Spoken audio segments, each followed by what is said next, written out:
our decisions and our decision making, our planning needs to be underpinned by evidence. If we don't have the research and the research projects underway, we're almost flying blind.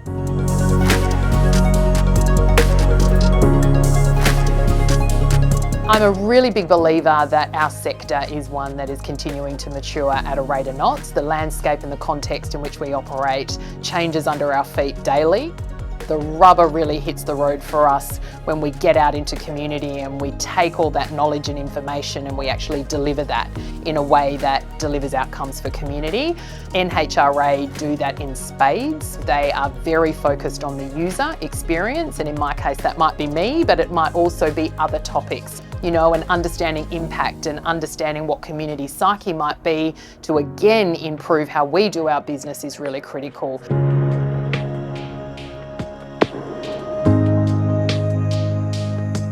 What I find the benefit of the centre, it asks questions in a different way. It forces us to understand the problem statements that we're moving forward, and it does bring the best and latest researchers onto a problem, and that's pretty important for us as well. Sometimes we will not quite be exactly sure of the question to ask, but working with NHRA allows you to tease out the thing that is best researched or the thing that can be done in other ways.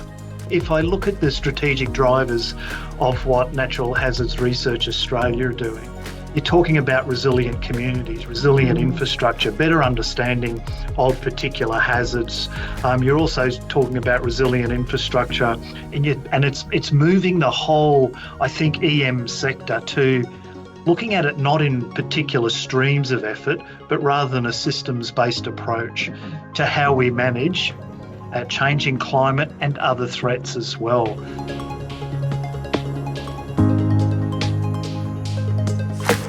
What it does do is enable collaboration.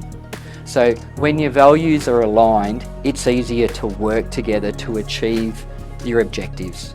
And I think that's really evident between DFIS and NHRA. Our values are so much aligned, so therefore we can work towards that common objective.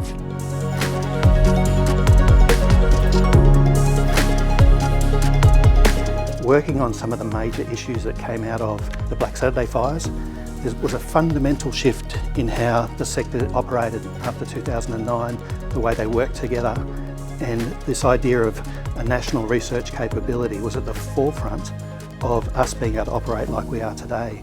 So what NHRA have done for me is probably opened my eyes up to a different way of thinking. I'm not just looking at the next fire season or storm season, I'm looking forward as to what do we need to do as an entire sector and as a society to live into the future.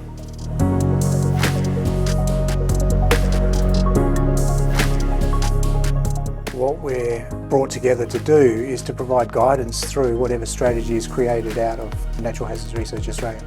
And so it's making sure that we're aligning to Indigenous ways of thinking to then support when we're going out and doing research. It's building those relationships and building the trust to collaborate effectively.